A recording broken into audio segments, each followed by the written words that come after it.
thank all of you for joining us here today. I'm incredibly excited to be here. And when people ask me why I got into this business and how I got to where I am, I usually say that it was almost by chance, because I grew up wanting to be a scientist. So I grew up wanting to be a scientist, and I started my career getting a degree in the life sciences. And so during my time at the university, I happened to take part in a student organization that was working with Holocaust survivors, which were all over the age of 65 by that time. And that was how I got my start. I went on to work for a nonprofit working with Holocaust survivors post-graduation, and I got a degree in gerontology, and I never looked back.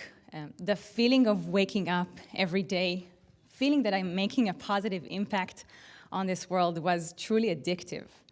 However, after a few years in the nonprofit sector, I realized that while the work we were doing was hugely impactful, it also wasn't scalable, and technology is. And so when I got the offer to join Intuition Robotics as the company's first employee and gerontologist, I had to take it. And during my time at Intuition, I realized that we were part of this huge ecosystem of startups, a global ecosystem of wonderful founders and product developers who were using the most cutting-edge technologies to tackle the challenges of aging. And so I realized I had to map this ecosystem out, and this actually created the first version of the AgeTech market map. So today, we are going to first of all discuss what AgeTech is and what is the current state of AgeTech. Then we will cover some noteworthy offerings that are already commercially available today. Then we'll get our crystal ball out and look at what we can expect 5, 10, 20 years down the line. And then the last part, I've got some insights that I would like to share with you. And of course, we will also leave time for Q&A. Are you ready? Let's get started. So, what exactly is AgeTech? If we were looking for solutions to tackle the challenges of aging just 10 years ago, what we would find were mostly hearing aids, mobility aids, and personal emergency response systems, also known as medical alerts. These devices are what Coughlin and Yaquinto like to call big, beige, and boring. Fast forward to 2022. We now have many more solutions at our disposal that use the most cutting-edge technologies available today to tackle the challenges of aging from various angles. And so, how did we get from here to here? I believe that was through including older adults in the design process. I know, a revolutionary concept. Actually asking your users and potential buyers about their opinion about the product that you are developing. So I like to define AgeTech as technology that is designed to tackle the challenges of aging while including older adults in the design process. And there is this common misconception that AgeTech is just about accessibility tech or just about digital health. And while there is some overlap between these ecosystems, AgeTech is very much broader these days. And I think the misconception stems from the fact there is this general misconception that when you reach old age, you suddenly become frail and disabled. And we know today that that is no longer the case for many, many older adults who remain healthy and active well into their 60s, 70s, and 80s. And so there is a lot of white space in the AgeTech ecosystem that's not about accessibility and it's not about digital health. It can be about any number of new opportunities that arise from this new generation of older adults that is healthy and active and has many more active years to look forward to. Stuff like lifelong learning. How do we remain educated through the rest of our lives? How do we learn the new skills we need to stay employed or start a business? This startup is an example for a startup that not only provides education and lifelong learning, but also runs an accelerator program for older adults who want to start a business. What about leisure and travel? Those were big segments pre-pandemic, and they became big segments online during COVID. And now, even though COVID is subsiding and travel restrictions have lifted in many countries, these startups are still working strong because it actually enables people to travel from anywhere in the world, regardless of whether they feel that it's safe to travel, and regardless whether they can afford to travel, because unfortunately not everyone can afford that. What about the financial challenges? When people retire decades before they are expected to leave this world, how do they make their retirement savings last them for 2 or 3 decades? There are startups tackling that challenge as well. And so these are just a few examples from this huge ecosystem of hundreds of startups around the world. And it's not just startups. The biggest tech companies in the world have also making sure that they are taking part in this ecosystem, and they are making sure that they grab a share of the market. We'll talk about some of the efforts from Amazon and Apple later on. There are also dedicated funds and accelerators that never existed before, including from brand names like Techstars, which launched their Future of Longevity Accelerator a couple of years ago. And some of the world's biggest senior living communities, some of them are publicly traded, are actually LPs in some of these funds, or even started their own corporate venture funds to invest in these startups. And it's not just dedicated funds. When we look at the number of deals that has been gradually increasing year over year, and the total amount of funding, which has also grown dramatically over the past decade or so, we understand that generalist funds are also taking part in this, as well as digital health funds. Which brings us to this question: why? Why do all of these startups and big tech companies and venture capital funds and accelerators, why do they invest so much time and money in creating tech solutions for the challenges of aging? Don't they know that older adults don't use technology? Well, that of course is false. And when we look at the why, all we have to do is look at the numbers. So I'm sure everyone in this room understands that we are going through this massive and unprecedented demographic shift. We've never in human history had so many people reach very old ages. And in fact, most of you sitting in this room will get to be an older person. If you're lucky, you might get to live to 90 or 100 years old. And in fact, the population over the age of 60 is growing faster than any other age group. What's also growing is their tech adoption. So this is data from the United States, but it is applicable for most developed countries. Older adults are adopting any type of technology that the general population adopting in greater and greater numbers each and every year. So smartphones, tablets, the internet, smart speakers, smart TVs, smart cars. Anything that the general population is using, older adults are using it too. Which brings me to this next number. $15 trillion. That is a number that obviously all of the major corporations in this world and all of the startups that I previously mentioned are aware of. This is what the longevity economy was estimated to be worth in 2020. So the sum of all economic activity that is driven by the needs and spending of people over the age of 60 was roughly equivalent to 15 trillion. And to give you an idea about just how big this number is, it's in the same range of numbers of the largest economies on Earth. So it's almost triple the size of the economy of Japan was in 2020. Those are big, big numbers. When we look at tech spending, when we drill it down, in the United States alone, according to the American Association of Retired People, older adults, people over 50, and that's older adults according to the AARP, spend hundreds of billions of dollars each year on technology, and of course, that number is only expected to grow. And according to some estimates, the AgeTech economy globally is already worth around 1 trillion, and it's expected to grow to 2 trillion. So what are some examples for AgeTech products that are already available in the market today? One example is ElliQ, the social robot that I had the honor and the privilege to work on, and we actually have a video from Intuition Robotics later today.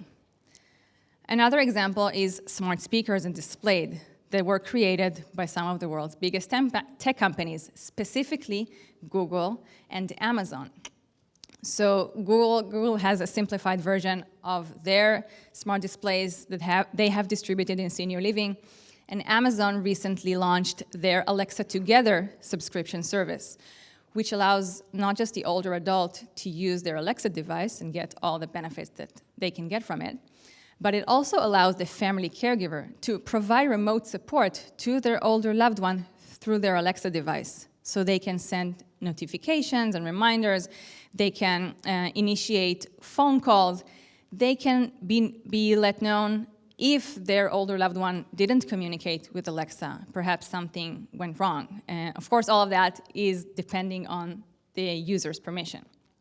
On top of that, they've also got third-party sensors that are able to detect falls and alert Amazon's 24/7 call service. They've also got a specific feature for Alexa for senior living communities. So if senior living providers want to get multiple Alexa devices for their residents, they are able to control them from one central location.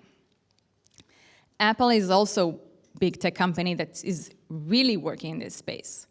So the Apple Watch has already had the fall detection feature for a number of years now. So if you have an Apple Watch and you have this feature on and you happen to have a fall, it will contact emergency services for you. And recently, with iOS 13, they actually released a gait assessment feature. So every one of you who has a compatible iPhone, you can get a score of your walking steadiness and be notified by your iPhone if you're at an increased risk of falling. And then you can, of course, take action and share that information with your healthcare provider. There are multiple startups who create fall detection solutions, not just wearables, also home sensors. So these can be wall-mounted sensors, ceiling-mounted sensors. This particular lamp from an European company called Nobi is actually able to switch on the light automatically when it detects that a person is about to get out of bed in the middle of the night. And if someone has a fall, it will alert emergency services. There are also multiple virtual reality solutions in this space. So founders and tech companies have used virtual reality for rehabilitation, for empathy training, for reminiscence therapy, for entertainment. And empathy training is actually one of the most interesting solutions that I think exist for virtual reality. So a company called Embodied Labs out of California actually trains caregivers using virtual reality and allows them to walk a few steps in their care recipient's shoes and to get to experience, even just for a few minutes, what it feels like or looks like to be their care recipient, which makes them better caregivers. And then, of course, there are multiple robots that are currently being developed right now. So we already have iRobots, and I'm sure most of you have an iRobot in your home. And it's likely that in the near future, you will also have a robot like this, created by Labrador Systems. That's actually supposed to be available next year. So these types of robots are able to carry objects around the home. And there are other robots that are able to carry objects up and down the stairs, which not only helps you if you're recovering from an injury, but it could also potentially prevent a fall. What about the future? Where is this ecosystem going? What can we expect in the next 5, 10, or 20 years? Well, in the near future, most of you who live in dense urban areas, it's very likely that you will get to drive in an autonomous vehicle, which is, it's not just great because humans are horrible drivers, but it will also be a game changer for aging in place. Because when people no longer feel that it is safe for them to drive, or they no longer want to drive themselves anymore, it really puts a major dent in their independence and their ability to live independently within their community. And so when we have autonomous vehicles available, it will be a game changer for older adults who will be independent again, despite not being able or not willing to drive themselves.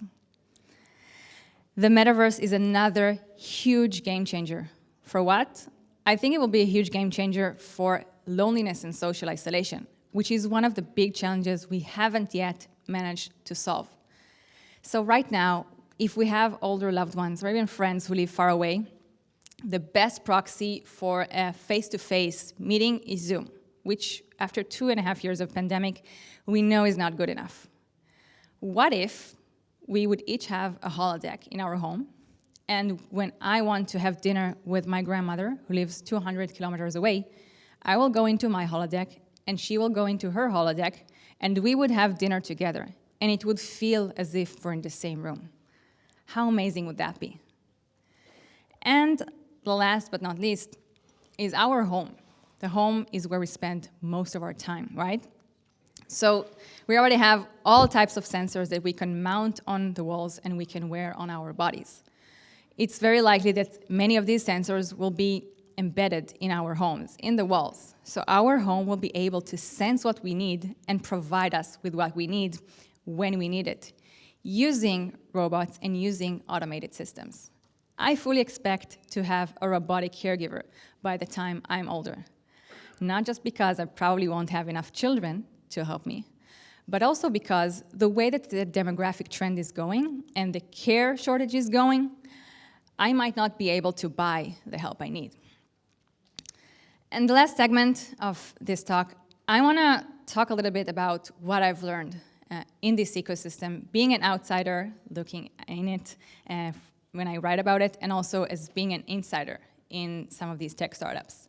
I get to have hundreds of conversations each and every year with founders, product developers, family caregivers, elder care professionals, and of course, older adults. And I've learned 3 things that I want to share with you. The first thing that you'll get to experience when you hear some of the founders here talking later today is that most, if not all, of these founders come at this ecosystem from a very personal angle. So they've experienced something within their families that made them start a company and made them want to solve this problem. So they are very, very mission-driven. However, many also don't have any professional background in the business of aging. So there is a steep learning curve. The next is that keeping up with all of this technology is very challenging. It is my full-time job to keep up with the AgeTech ecosystem, and when I go on a week or 2 of vacation, I have a lot of catching up to do. So I can't imagine what it's like for an elder care professional or a family caregiver or an older adult who have to figure out what solutions are available and what is the right solution for them. And the third thing, and that's probably what made me the happiest to find out, is that there are many young professionals in this world who really want to make an impact and really want to work on products that positively impact people's lives. So when I was recruiting for my startup, we'd get hundreds of resumes of young professionals who were really interested in working on a product that impacted older adults in a good way. However, because this ecosystem is so young, many of them had no experience in building products for older adults or other stakeholders.